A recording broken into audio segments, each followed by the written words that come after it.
Manchester United 3, Ipswich Town 2. Manchester United get the job done at Old Trafford this evening, but that is an understatement, isn't it? That is an understatement indeed. It was all going so well. Well, it wasn't actually, was it? Because it started off with optimism. We're thinking, right, Ruben Amorim said it himself, didn't he? It was a must. It was a must win. We needed 3 points. Have to get 3 points. That's what we need to get from this game. A relegation 6-pointer. 3 wins to go until we get to 41 points, 42 points, whatever it may be. So you're thinking this is going to be the one. Newly promoted side, Ipswich, Old Trafford at home. And then 2 minutes in, mistake. Now, it's one of those ones that there's 2 people involved, so they do share an element of the blame. I think there's proportions that are higher than others. Patrick Dorgu passes it past Andre Onana, which allows the Ipswich player to go 1-0 up, put them 1-0 up after just a few minutes. But I'm looking at Onana with that one and going, it's not needed. It's just not. You know, you're a senior player, a few minutes into the game, obviously come out a little bit, ball pass the ball back and you clear it, done. What you don't need to be doing is rushing out in a situation. Now, obviously, you could say about Dorgu, well, you know, could he just hoof it? Could he just clear it? But as a senior pro in that situation, Patrick Dorgu's been playing at Manchester United for only a few weeks. Take control of it. Just allow him to pass the ball back. It's done. But he adds chaos to everything. That's what Andre Onana does. He is just the added element of chaos. And what I will credit Manchester United with after that, and actually overall, in the performance this evening, was overcoming adversity. Because we've seen Man United before, haven't we? Of, you know, they get a bit of a jab to the jaw or they get knocked down and they don't get up again. You know, that I get knocked down, I get up again. You never can keep me down. You can keep United down. They get knocked down, they stay down. But tonight they didn't. Came back, get a bit of fortune with the own goal. But after that, they put Ipswich under pressure, scored another goal from a set piece, Matthijs de Ligt, and things are then going fine. You're going, actually, that's impressive. That's a bit of character that we're not used to seeing from Manchester United. So they've turned the game around. That's positive. Now really just manage the game, take control of the game, and you'll have the quality to see it through. And then Patrick Dorgu gets sent off. And I know we as United fans, we're always going to defend our own, aren't we? We're always going to say, no, it was unlucky, he slipped, or the player was down on the floor. There's nothing we can say. It's a red card. It's a red card, you know. Ref initially didn't give it. VAR, I think, correctly does their job. It's a straight red card. It's unfortunate because I think it's just him being over-eager. I think it's him just maybe compensating for the mistake that was made earlier on. He made that mistake and then it was a case of, you know, he was really up and down, putting crosses into the box, making good overlapping runs. And maybe it was just eagerness, too much intensity. And that, again, we'll go back to he's a young player, made a mistake earlier on, and you've still got to just kind of keep your head and keep calm and keep going on throughout the game. But once more, United then have that setback. Pretty much the next attack, a ball in. I think Liam Delap dangles a leg at it. Andre Onana gets kind of wrong-footed because of that. Ball in the back of the net. And then you're going, here we go. This team, fragile, once again, setback. How are they going to recover? And I was Paul Merson settings. I worried for him. I did. I worried for him.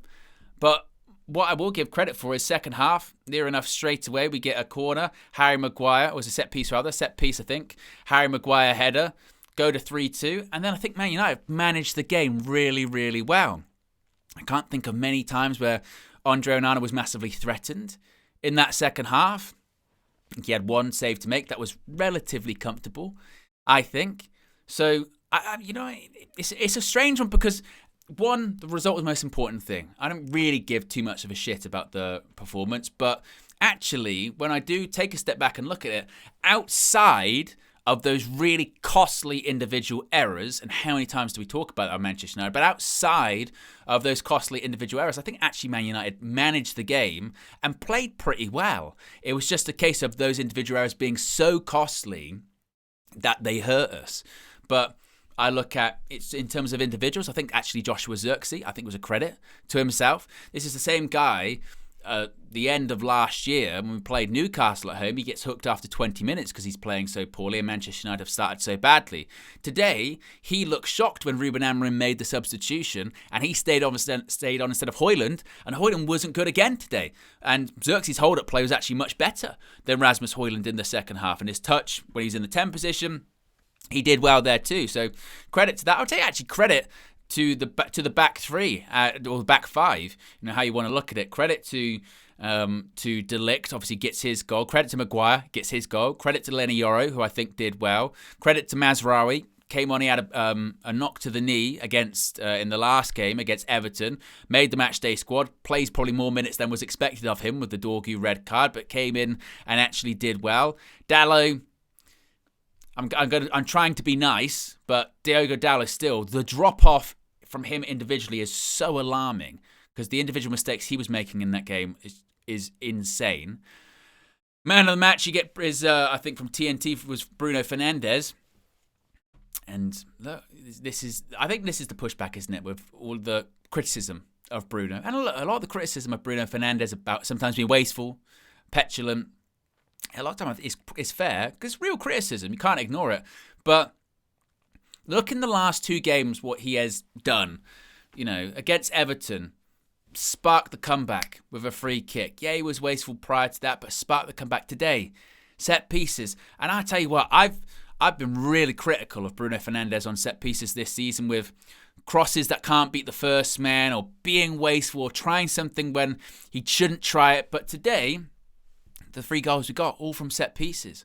Bruno Fernandez putting good quality balls into the box. And again, I think that's a credit to him. And it's a credit once again of when you are down, when you're suffering a setback in the game, you look to, maybe this is why I'm critical of Andre Onana, you look to your senior players to lift the team up, to carry that burden, to carry the pressure. There are young players in that team who, yes, they're playing for Manchester United, but they turn to those senior players. They turn to the captain. They turn to the goalkeeper to see that they're in control, they're calm under pressure, and they're leading the team. And that's what Bruno Fernandez does do. So I'll give him huge credit for that. I'll give Ruben Amorim credit because I think actually there's something made about sticking to the principles, sticking to making sure we had the back five actually really helped us in the second half to take the sting out of the game. Once we got that goal to go 3-2 up, I think he did really well to... That 3 at the back turns to a 5 at the back. You can stay flat. Midfielders 2 in front. So obviously Bruno and Ugarte brought Casemiro on at the right time, actually helped glue things together.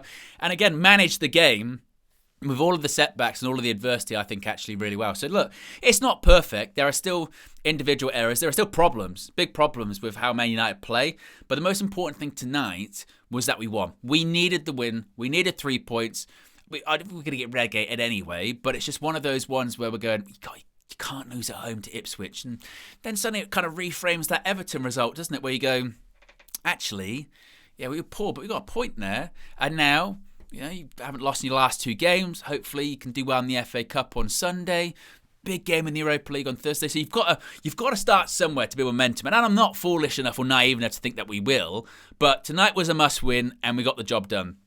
We knew it wasn't going to be easy. We knew it wasn't going to be pretty.